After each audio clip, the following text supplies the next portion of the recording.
I'm Angela Adler. I am a PhD student in the Department of Sociology at the University of Nebraska Lincoln.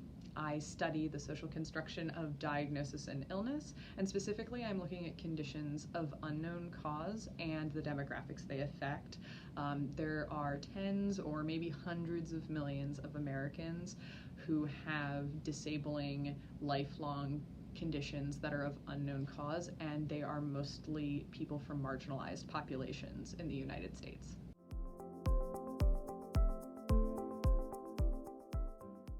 I applied to be a health policy research scholar because the funding structure in my department is largely based on assistantships. I was offered an assistantship, and as a single mother and a person with a disability, I decided that having a more flexible and supportive funding structure would be helpful and would benefit my career, my life, and so I was looking for fellowships because often the only other opportunity for people who have assistantships, at least in my department, teaching assistantships I should say, is to pursue a research assistantship, which requires a lot of extra work done for professors, and I just, as a disabled single mom, did not have the time to do that. And so I started looking for fellowships, and the Robert Wood Johnson Foundation Health Policy Research Scholars program is the first and only one that I wound up having to apply to.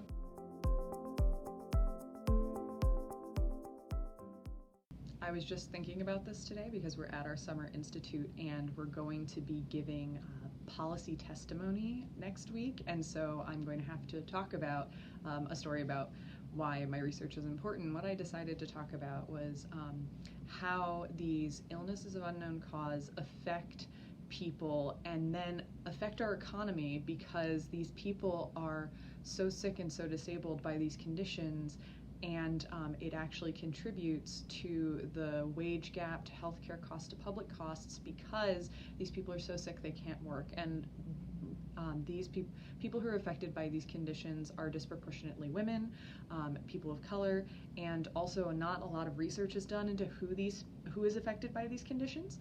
So it is likely that also other marginalized populations that are less studied, such as sexual and gender minorities, are also disproportionately affected by these conditions that just have a lifelong prognosis of disability. And so the story I'm going to tell next week is, about a young woman who is, very smart, scores in the top 10% on the SAT, on the LSAT, is in college and is interested in medicine, and then, she, when she's 19, she starts getting sick, and she loses 45 pounds in 3 months, and she has to take a semester off from school. No doctors know what to do with her. She feels like she's dying. She also, not only, one of the reasons she's so sick is because it's mostly digestive. She's in pain. She can't eat anything. Her emotions, she's so sad. She's so anxious. She doesn't know what's going on. She's very afraid. And then also she's affected cognitively, where she loses half her vocabulary. She can't make it through a sentence. If she's having a conversation with someone, she'll get lost. In the middle of sentences, she'll have to keep asking the other person what they just said. She can't read a paragraph. And so this young woman who was so smart and so motivated, winds up so sick that she has to put her education, her career on hold, and she goes to all of the mainstream doctors, and they do all the scopes and everything, and they can't find anything wrong with her, and they tell her, I think you should just go on antidepressants, and she says, that doesn't sound right to me. And so she goes to alternative and complementary medicine. She finally gets diagnosed with a systemic yeast infection. So this is in 2008. And a systemic yeast infection still isn't recognized by mainstream medicine as something that affects anyone other than people who are severely immunocompromised. So they only look for this in people who have AIDS, pretty much.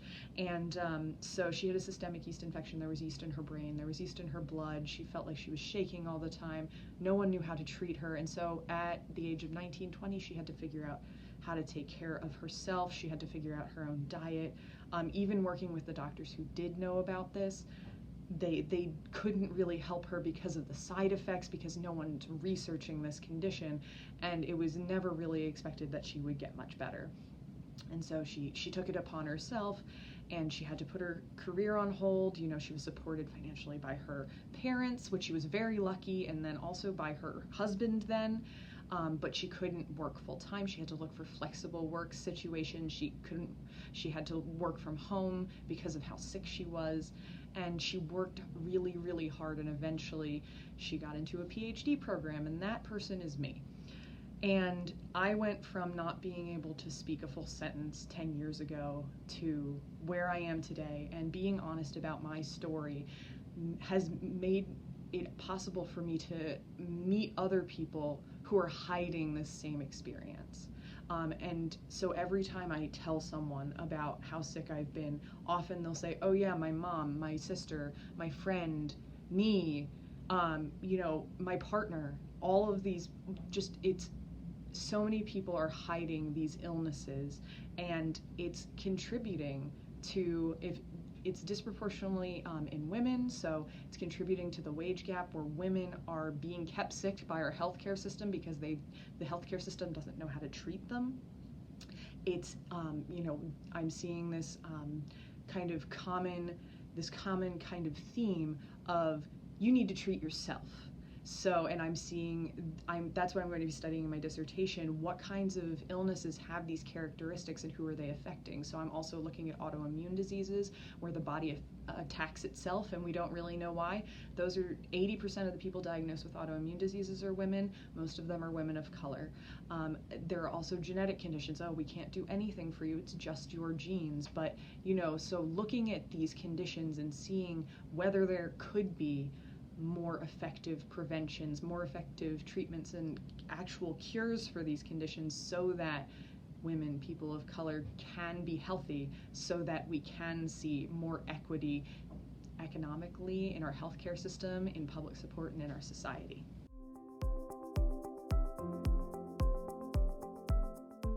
I consider myself an activist scholar. A lot of people who are in PhD programs, especially in sociology, like I am, there's a debate about whether we should be actively involved, whether we should use our research to try to change the world or just study the world. And I very much land on the side of saying that we should be trying to change the world. And so I bring my background as an activist into my work, into my research, but also into the classroom with me. And it's been such a phenomenal opportunity to be here with my cohort for HPRS and talking about how we can make change.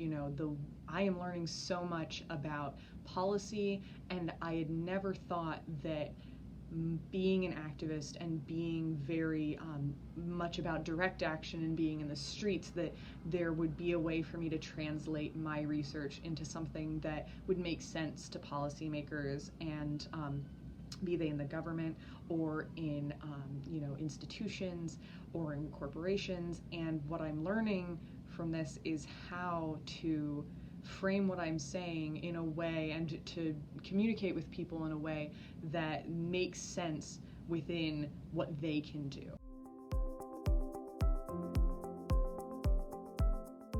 And today I was reading about what we call fundamental causes of health inequalities. So the fact that low socioeconomic status is linked in multiple ways to many negative health outcomes over the course of history.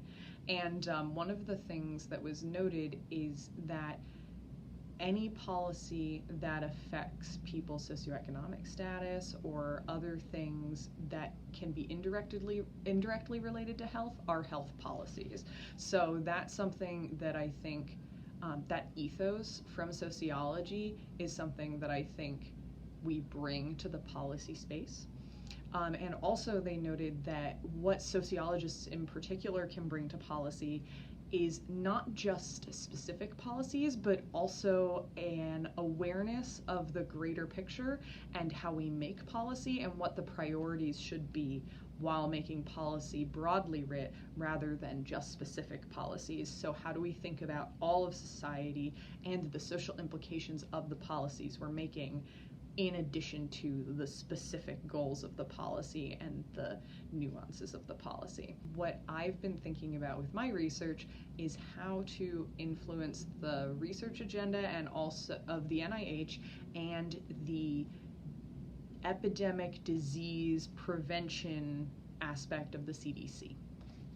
Now, the people who are affected by these diseases of unknown cause number in the tens of millions, if not hundreds of millions, and after I do my dissertation, I'll be able to tell people exactly how many we think that is. But it does, I would say, qualify as an epidemic, and especially considering these diseases are lifelong and disabling. So the ideas that I have right now that I'm exploring as far as policy options are addressing the CDC to ask them to steward their funds in a way that addresses this epidemic of conditions of unknown cause among marginalized populations, as well, and so possibly doing that through a health initiative, maybe providing care protocol or information to practitioners in order to bridge gaps until research catches up. And then also to impel research, so work with the NIH to say, we need more research on these conditions because right now the research is rare and it's underfunded. And so if we can get more research, we can have better knowledge about how to treat these conditions, because right now mainstream medicine does not know what to do, what causes the conditions, if we can prevent them, cure them. Because at this point, medical research can have an end, a terminal finding of, well, we don't know why this happens, and have that be okay. And I would like to see that shift, especially when it's disproportionately affecting a marginalized group, to say, we don't know why this is, so we need to research it more, rather than we don't know why this is, so we're just going to let it be. So that's a policy change that I would like to see, that terminal research findings cannot result in lack of knowledge and that being the end of it.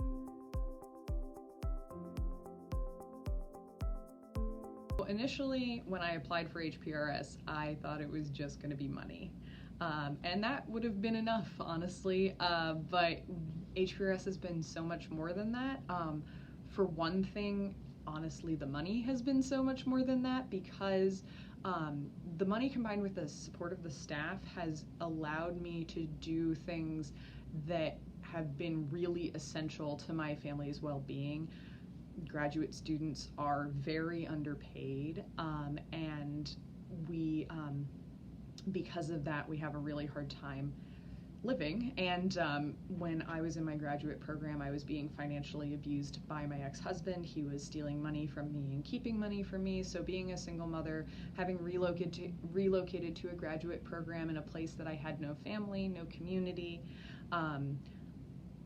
trying to raise my child and be in a graduate program, the money that HPRS gave to me meant that I could buy my own house and move back near my parents and have the stability in my housing and in my life that I needed to keep myself healthy and to make a healthier life for my child as well. So I'm really grateful that my child is going to have stability of housing because of the money that HPRS has given to me. So that has been a huge thing. Abuse is a huge cause of terrible health outcomes, especially in women, and so for to financially support graduate students, again, is not just, for the graduate students themselves, but it is benefiting a culture of health. And, it's in many ways, because it's benefiting a culture of health within the scholars who then can bring a culture of health to other people.